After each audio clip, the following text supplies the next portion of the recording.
Damos la bienvenida a la doctora Ana Toledo. Ella es integrante de un movimiento ciudadano, el Movimiento Social por la Niñez y la Adolescencia. Vamos a tratar sobre el cumplimiento de obligaciones con respecto a grupos marginales, desfavorecidos por parte del Consejo Provincial de la SUAY, que acaba de ser objeto de una sentencia sobre un tema interpuesto ante la Corte Constitucional hace nada menos que 9 años, en el cual se pretendía corregir un desajuste, pues el gobierno provincial no cumplía con la configuración correcta de su presupuesto, designando un 3% de ingresos no tributarios para dedicarlos a este segmento de la población, la niñez y la adolescencia, así como la conformación de una comisión permanente para tratar temas relacionados con este segmento de la población.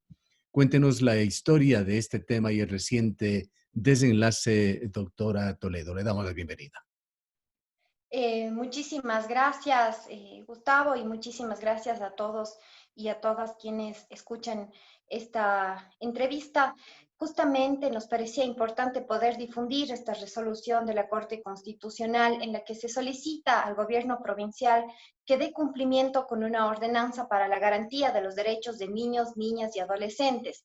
Esta ordenanza, como bien usted mencionó, la trabajamos hace aproximadamente 9 años en la provincia de La Suay. Hace 9 años yo todavía era era adolescente y estaba en el Consejo Consultivo de Niños, Niñas y Adolescentes. Por eso hemos estado haciendo seguimiento desde ese tiempo del cumplimiento de esta ordenanza. Es decir, que en su Eh, momento usted estaba trabajando por sus derechos. Sí, claro, éramos parte del Consejo Consultivo de Niños, Niñas y Adolescentes de hace 9 años. Entonces, como fue un proceso tan participativo, lo hicimos también con compañeros y compañeras que, bueno, ahora ya no son adolescentes, pero que también estuvieron dentro de ese proceso y que fueron niños y niñas que todavía, cuando conocieron la noticia de la resolución de la ordenanza, realmente fue una gran alegría porque hace 9 años hicimos un proceso participativo en toda la provincia de La Suay, con niños, niñas y adolescentes de colegios, de escuelas, de consejos consultivos cantonales, en donde se desarrolló una ordenanza para decirle a la prefectura cómo se debían ejecutar este presupuesto que manda el COTAD para grupos de atención prioritaria. Estamos Lo hablando que en del ese momento año 2011, administración de Paul Carrasco. Así es, justamente en el año 2011, en esa época, Paul Carrasco era prefecto y viceprefecto estaba David Acurio. Justamente fue David Acurio quien desde la viceprefectura promovió este proceso participativo para la elaboración de una ordenanza de garantía de derechos de niños, niñas y adolescentes. Fue un gran proceso que se selló en el Coliseo con cerca de 1.000 niños, niñas y adolescentes de toda la provincia, en donde como que sacamos a luz una ordenanza que se establecía varios temas. Los más importantes eran que se destine el 3% de los ingresos no tributarios de la prefectura de la SUAY para niños, niñas y adolescentes. El segundo tema era que se conforme una comisión permanente que estaría conformada por consejeros y consejeras de la prefectura, pero también por niños, niñas y adolescentes representantes de la provincia, y esta comisión debería presidir el prefecto o la prefecta de la provincia y deberá sesionar por lo menos una vez al año, perdón, por lo menos una vez al mes. Entonces, estos fueron, de hecho, los dos artículos por los cuales se hizo la acción por incumplimiento, dado que no se cumplió con el presupuesto del 3% para niños, niñas y adolescentes y tampoco se conformó esta comisión permanente. Ahora, cuéntenos cómo se pueden dar estas cosas. Se aprueba una ordenanza y luego no se la cumple. Lamentablemente ha sido un tema, yo creo que de voluntad política, ¿no? O sea, es justamente como las razones por las cuales nosotros utilizamos una de las garantías establecidas en la Constitución para exigir el cumplimiento, ya sea de sentencias o en este caso de leyes o normas, como es una ordenanza, y que solicitamos a la Corte Constitucional que obligue a las entidades, como en este caso sería la Prefectura de la SUE, que cumpla con esta ordenanza. Han habido varios pretextos, ¿no? Uno de ellos es que sí se está utilizando este 3%, pero se utilizaba en materiales de difusión, ¿no? De propaganda, termos, eh, manillas, gorras. Y claro, eso realmente no va hacia la Bueno, garantía de niños, niñas y prácticamente adolescentes es una necesariamente. desviación de una partida presupuestaria. Así es, así es. Ujú. Entonces, Esto la- sucedió en las administraciones sucesivas, en todos los años de Paul Carrasco, sucedió también en la administración de Yacu Pérez. en la administración de Yacu Pérez hace poco tiempo estuvo Katy Mendoza Ujú. en la unidad, entiendo yo, de desarrollo social o equidad y género, me parece que se llama. Katy Mendoza fue en el momento en el que hicimos la ordenanza, ella era secretaria ejecutiva del Consejo de Protección de Derechos de Cuenca, en ese tiempo Consejo de la Niñez y la Adolescencia. Entonces ella fue, de hecho, una de las actoras que promovió que salga esta ordenanza y justamente por esa razón en la administración de Yacu Pérez, ella intentó y también lo hizo, además cumplió con conformar esta comisión permanente, que entiendo yo que no sé si es que ya habrá sesionado la comisión, yo entiendo que no, porque en la audiencia de la Corte Constitucional, lo que dice la prefectura, que en ese tiempo es de Yacu Pérez, es que, bueno, muestran cuáles han sido las acciones que se han hecho de niños, niñas y adolescentes, pero no se habla mucho de la comisión. Sin embargo, Katy Segundo, Mendoza impulsó el cumplimiento de esta ordenanza cuando estuvo segundo en la capítulo en administración. esto, doctora Toledo, segundo punto, segunda inquietud. ¿Por qué la Corte Nacional, perdón, la Corte Constitucional se toma 8 años para tratar este reclamo? Cuando justamente ese es un cuestionamiento y decíamos, son sentimientos encontrados con esta resolución de la Corte, porque a pesar de que por fin tenemos una resolución constitucional en la que obliga a la prefectura a cumplir esta ordenanza, decimos, son 8 años, significa que el país, que la misma Corte Constitucional, que el sistema de justicia le ha puesto en último lugar a los niños, niñas y adolescentes, a pesar de ser un grupo de atención prioritaria y de interés superior. Eso nos ha llamado realmente la atención y creo que es eh, una llamada de atención a todos y a todas para mirar que el puesto de los niños, niñas y adolescentes no es como lo establece la Constitución.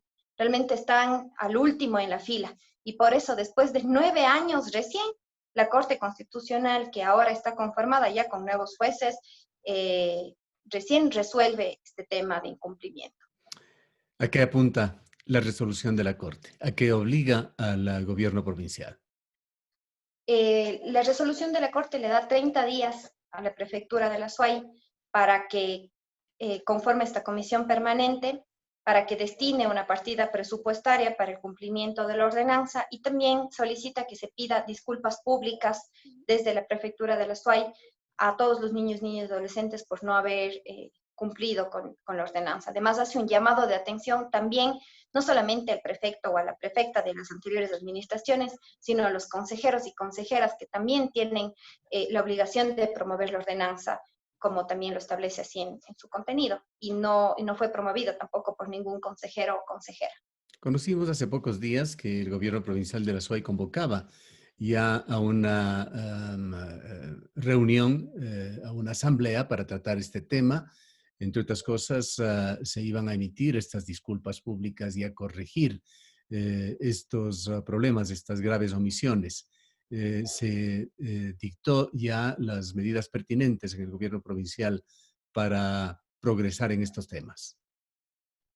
Así es, la prefecta actual de la SUAY ha puesto todo su contingente y su voluntad para dar cumplimiento con esta ordenanza, está haciendo los trámites para la conformación de la comisión permanente. Sin embargo, esta resolución de la Corte, decimos, ha sido como un pretexto para poder activar nuevamente el movimiento por la niñez y la adolescencia en el Azuay. No es solamente el hecho de la conformación, que a veces es como que hay esa efervescencia, hay las disculpas públicas, se conforma la comisión, pero después nuevamente decae. Estaremos vigilantes, es lo que le hemos dicho a la prefecta de la SUAY, que estaremos vigilantes del cumplimiento de esta ordenanza, de las sesiones de la Comisión Permanente de Niñez y Adolescencia y de que sus resoluciones y que la ordenanza se cumpla de manera integral. Este 3% de ingresos no tributarios del presupuesto, ¿a cuánto equivale? ¿Y cuáles serían algunos de los proyectos, de los programas a los que se podría aplicar este fondo?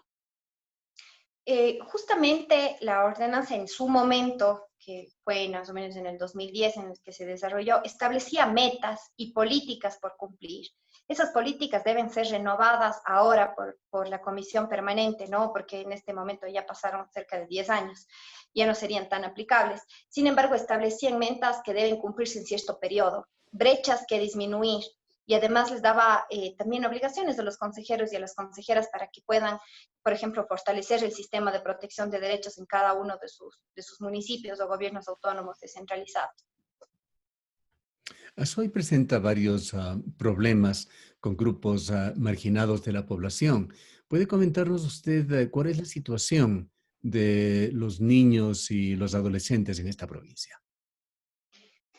Justamente en este momentito, ya cerca de Navidad, estamos con uno de los principales problemas a los que nos enfrentamos siempre en diciembre, y es temas de mendicidad y trabajo infantil, ¿no? Parece que ya no se nos está haciendo raro mirar en las calles a niños, niñas y adolescentes en situación de riesgo o en situación de mendicidad. Problema Eh, exacerbado por la presencia de muchos ciudadanos extranjeros, particularmente venezolanos, que se encuentran en la indigencia. Así es, niños y niñas, adolescentes venezolanos.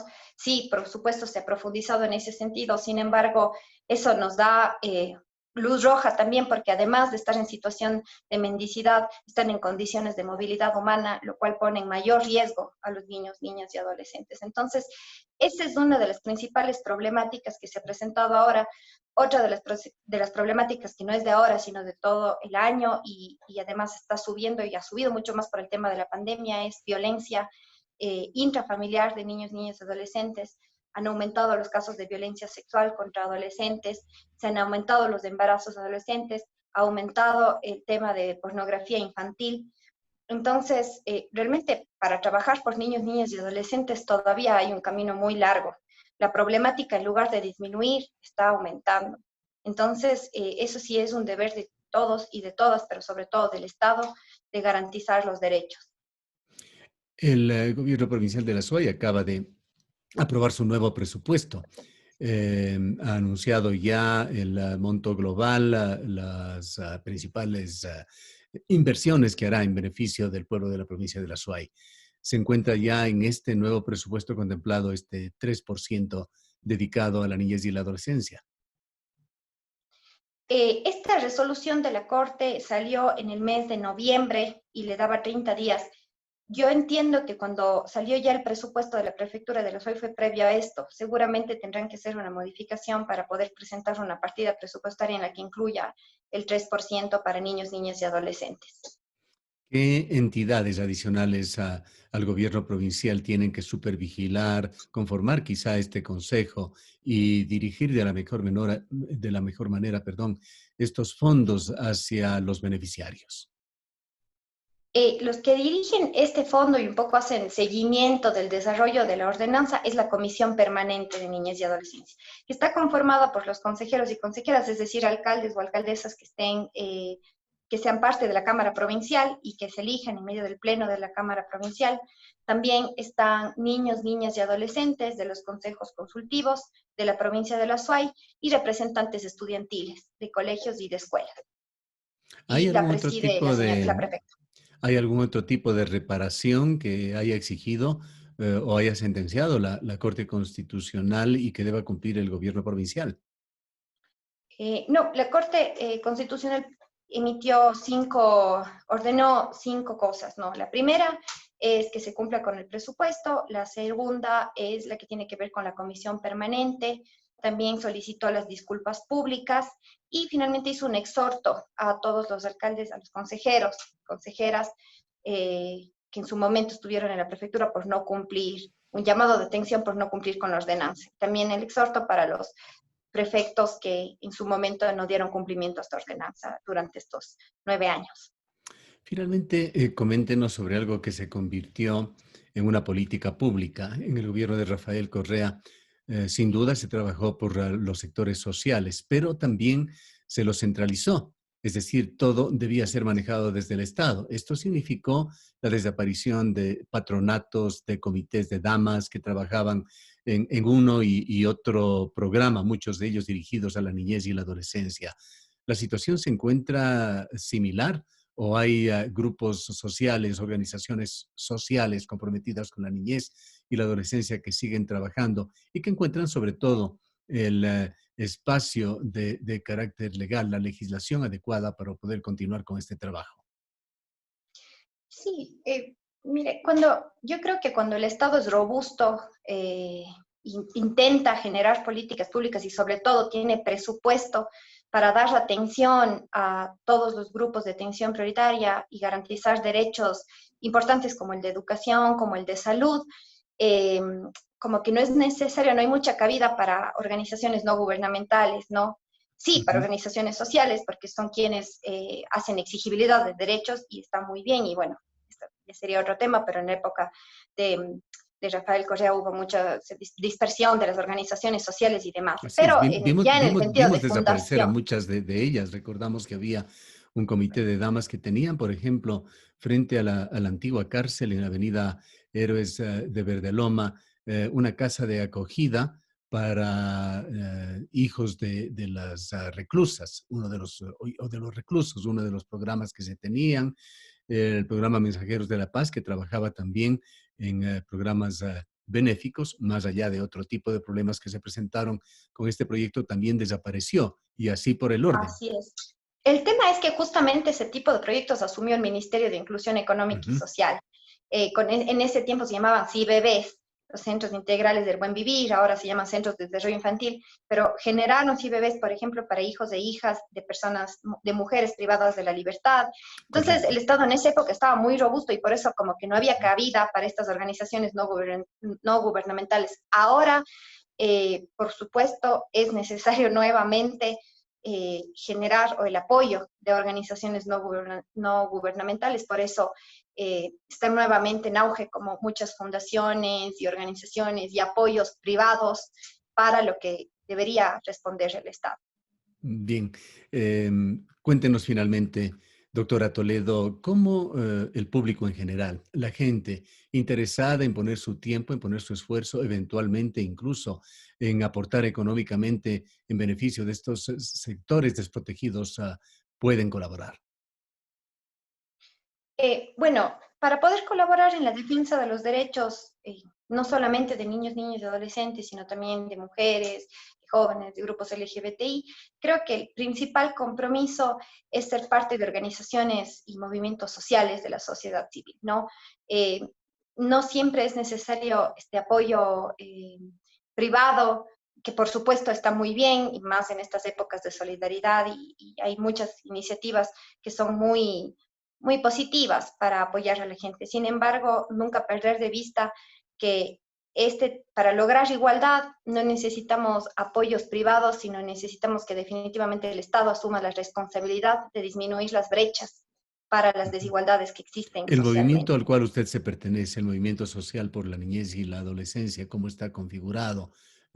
¿Cómo se mueve? ¿Qué tipo de gestiones realiza? ¿Cómo se financia? Este movimiento más bien ha surgido ahora con este tema de la resolución de la Corte. Decidimos volver a organizarnos, Se ha ¿no? En su cohesionado momento, nuevamente. sí, así es, en su momento fuimos parte como niños y niñas y ahora estamos organizándonos, lo llamamos movimiento, no porque sea constituido legalmente, sino más bien porque es una organización social y ciudadana de personas que queremos luchar por los derechos de los niños, niñas y adolescentes, de adultos, pero también son parte niños y niñas. Nadie nos financia, la verdad es que no, por ahora no hemos necesitado financiamiento para poder generar estos procesos de exigibilidad.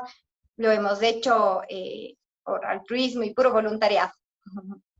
Bien, doctora Toledo, queremos agradecerlo, congratularlos por el resultado que se ha tenido en la Corte Constitucional y felicitarle. Ojalá todos los ciudadanos tuviéramos el nivel de conciencia suyo, que ha venido luchando por estos temas desde su niñez. Muchas gracias, muchísimas gracias a usted por permitirnos socializar este tema tan importante. Declaraciones de la doctora Ana Toledo. Ella es parte del Movimiento Social por la Niñez y la Adolescencia y adicionalmente es parte del Consejo Nacional para la Igualdad Intergeneracional. Son las 10 horas con 31 minutos. Gracias.